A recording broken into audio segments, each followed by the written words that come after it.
Et voilà le temps des gourgettes. Et j'y suis dans le potager avec, voici un petit champ de gourgettes. Et le bruit de fond que vous entendez, eh bien, il nous est fourni par la reine des animaux, qui est l'abeille. Vous entendez, hein? Elle, cette ruche, les ruches qui sont là. Et ces braves animaux sont tout le temps ardemment à travailler, à faire leur miel, leur propolis, leur cire, et toutes ces choses-là sont divines à manger et à prendre comme force vitale énorme, une force vitale qui est très animale, donc très astrale. Et nous devons continuer un peu sur la lancée d'hier, où nous essayons de comprendre la maladie de l'homme et la différence avec les maladies des animaux et des plantes. Donc, nous avons retenu, donc, il y a deux sortes de maladies, la maladie aiguë et la maladie chronique. Et que la maladie aiguë, elle nous annonce les erreurs de vie que nous avons commencées, parce qu'une fois qu'elles sont habituées, nous y sommes habitués passivement et nous ne réagissons plus avec les symptômes aigus. Ça veut dire qu'insidieusement s'installe dans notre corps une maladie chronique qui va aussi tout d'un coup un jour montrer son nez, et ce sera un cancer ou une maladie auto-immune ou bien l'Alzheimer ou la tremblante, le Parkinson. Donc tout est assez simple. Il nous faut comprendre cette simplicité. Et pour ça, il faut être dans une attitude d'admiration de la nature, parce que la nature qui nous est offerte en dehors de l'homme, puisque la nature des animaux, des plantes et des minéraux, c'est offert. Et ils n'ont pas, eux, le droit à la parole, puisque en soi, ils n'ont pas une parole qui est une décision morale, qui c'est une décision de réflexion que l'homme a, puisque lui, il est le seul qui est doué de la raison, et que donc il pourrait devenir raisonnable et faire les choses comme il faut. Donc, la maladie aiguë, c'est un signal que nous ne sommes pas bien occupés, mais une fois qu'on est abruti, parce qu'on est habitué à boire, par exemple, son coca, ou à boire tous ces boissons qui ne sont plus des boissons originales, et on les appelle pourtant des jus de fruits quand il n'y a plus rien de l'originalité du fruit présent, cette énergie vitale n'y est pas, et nous nous habituons à ça. Tandis que quand on fait une activité saine, avec un moral d'acier, parce qu'on veut arriver à un but assez important pour notre santé, ben nous devons renoncer à tout ce qui nous diminue notre santé. Et c'est un besoin absolu de se rendre compte de ça, que nous nous adaptons très facilement à des bêtises. Et bon, déjà le fait que nous sommes habitués au bruit du train qui passe derrière chez vous, ou au bruit de voiture parce que vous n'êtes pas loin d'une autoroute, eh bien, tout ce fait d'être abruti, de ne plus ressentir ce tracas pour la santé et pour l'écologie, eh bien, nous savons bien dormir, mais quelqu'un qui n'est pas habitué à ça, eh bien, il va être un peu embêté. Tandis que maintenant, quand on a un coq qui fait son bruit dans une zone résidentielle, eh bien, on appelle même la police, puisque c'est pas possible, quoi. Donc, on a perdu complètement les rapports et nous ne voyons pas les choses comme il faut. Et pour ça, donc, il faut se poser la question afin de vouloir justement revoir les choses comme il faut. Et avec la crise que nous avons aujourd'hui, avec le corona, c'est le couronnement de la bêtise et du mensonge et de la fausserie. Et donc, il est temps que nous retournons notre veste et que nous allions pour ce qui est authentique, ce qui est vrai et valable, ce qui a des origines naturelles et qui met en haut à l'homme le but de son existence, la vocation qu'il a en venant en tant qu'être spirituel sur la terre. Donc, pratiquement, il faut bien écouter la maladie aiguë. Et la maladie aiguë, c'est toutes les maladies contagieuses. Et c'est en même temps toutes les maladies accidentelles, les traumatismes par exemple. Ça vient par hasard, parce que si un traumatisme est volontaire, ben alors c'est plutôt criminel, c'est un meurtre presque, parce qu'il y a une volonté contraire. Donc, on a compris que la maladie aiguë, votre grippe votre varicelle, votre rougeole, si vous avez assez d'énergie vitale et que vous respectez pas mal de rôles de votre santé, eh bien, vous en guérissez dans la plus grande partie des cas. Mais, bien sûr, parfois, il y a la sélection naturelle qu'on peut appeler, qui vient faire quand même tomber un mort parce qu'il n'a pas supporté sa fièvre. Mais c'est pas que la fièvre, on doit déduire tout de suite que la fièvre est dangereuse, que dès qu'on a de la fièvre, on doit prendre un produit contre la fièvre, ce qui est complètement, absolument négatif, puisque la fièvre est nécessaire pour provoquer la formation d'immunité. Tout ce génie organique qu'il y a dans le système immunitaire ne peut être qu'accéléré et accentué par la fièvre. L'hyperthermie, pas, parce que l'hyperthermie, c'est parce que par exemple quelqu'un ou un bébé a la fièvre, on va l'enfermer, l'enculoter de couverture et de couverture, et bien la fièvre ne sait plus se faire, puisqu'elle ne sait pas s'épanouir, elle ne peut pas partir du corps, elle est retenue. Alors nous avons vraiment le retour de la chaleur sur place, ce qui va rendre la formation de la fièvre plus possible et en plus donner des difficultés respiratoires et cardiaques parce que la fièvre n'a pas pu s'épanouir.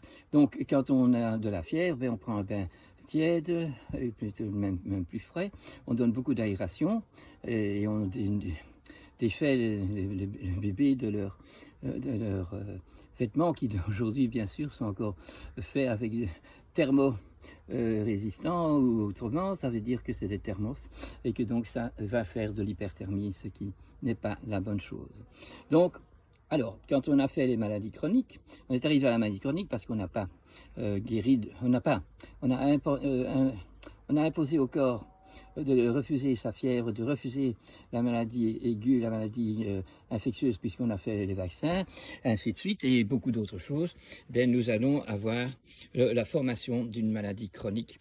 Et les maladies chroniques qui sont formées à cause des fautes élémentaires de la santé, puisqu'on ne respecte pas ce qu'il faut respecter au niveau de la biologie, eh bien, ça s'appelle les maladies chronique fausse, puisqu'il n'y a aucune médecine qui peut guérir de ça. Ce n'est qu'arrêter l'aberration que nous avons prise, qui peut nous faire du bien et nous donner de nouveau la capacité d'une auto-guérison. Maintenant, même si on est bien et qu'on fait le mieux qu'on peut, hein, il y a la maladie chronique qui est la vraie, c'est celle qui est naturelle et qui est donc avec le terrain interne de votre naissance, avec toute la charge miasmatique, on dit en homéopathie, la charge parentale, la charge généalogique qui est sur nous en naissant et qui sont qu'on doit découvrir pour s'en défaire d'une façon donc tout à fait mentale aussi, puisque nous avons chez l'humain le psychosomatique et le somatopsychique.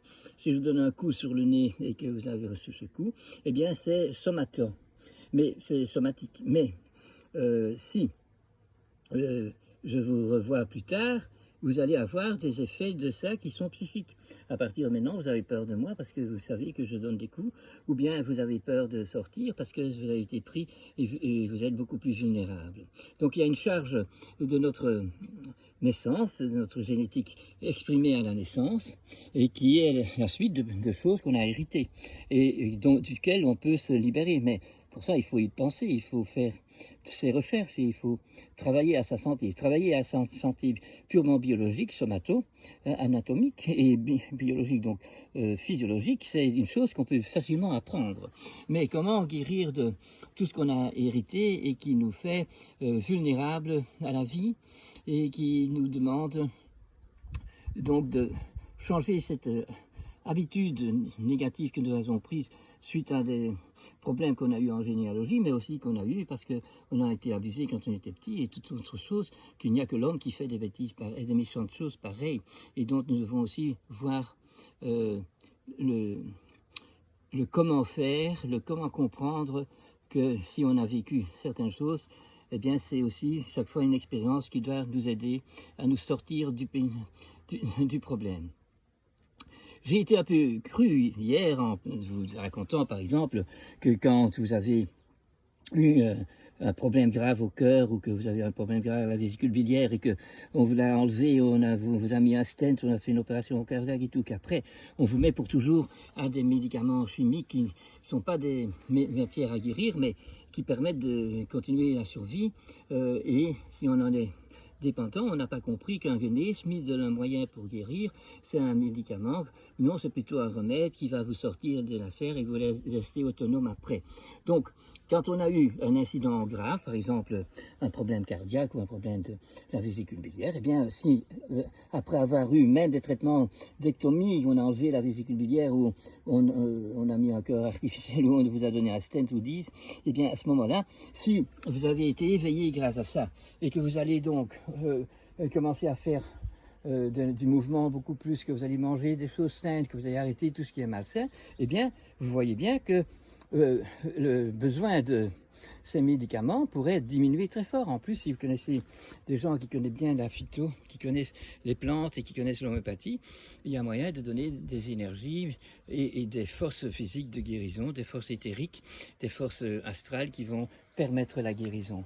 C'est vraiment beaucoup de possibilités qui existent. Il y a donc beaucoup de moyens de quitter les erreurs, mais il faut les repérer. Donc on doit être heureux qu'on a pu sortir de l'auberge. Mais si on va réfléchir, on sait que ce n'est pas le jour où j'ai eu mon problème cardiaque, c'était la première fois depuis des mois, même parfois des années. Je n'ai pas tenu compte de la première fois que je ressentais que je ne savais pas monter les escaliers en courant, mais que je suis fatigué, je dois m'arrêter entre-temps, que j'ai décidé de ne plus aller promener la petite fille parce que c'est trop lourd et c'est trop difficile pour moi quand je monte une route qui monte. Donc à ce moment-là, il est grand temps d'aller voir quelqu'un qui pouvait vous aider, vous coacher pour vous améliorer avec des remèdes et des bonnes choses. Et alors on aurait évité la crise. Mais quand la crise est là, eh bien oui, en cas pour survie, eh bien, il faut faire ce qu'il faut. Hein? Donc ne prenez pas mot à mot ce que je dis dans le sens que je condamne tout ce qui peut sauver dans la crise, mais je condamne surtout de ne pas avoir vu qu'il y avait moyen de reconnaître que nous n'étions pas sur le bon chemin et qu'il fallait donc arrêter toutes les aberrations que nous étions occupés et que notre corps a démontré et que notre mental a refusé. Et voilà, on va donc alors tout de suite prendre quelque chose qui n'est pas idéal. Voilà, il est déjà ici passé 8h30 et ces abeilles sont encore laborieuses. Regardez-moi ça. Hein, pas toutes, hein. Il y en a qui ont déjà fermé la fenêtre de la ruche. Et voilà, avec ça je vais arrêter pour aujourd'hui et vous souhaiter vraiment du courage dans la recherche de se mettre dans l'attitude bienveillante, amicale et admiratrice de la nature, et on sait que cette nature veut nous apprendre tous les jours comment faire et qu'on ne peut pas supprimer les leçons qu'elle nous donne.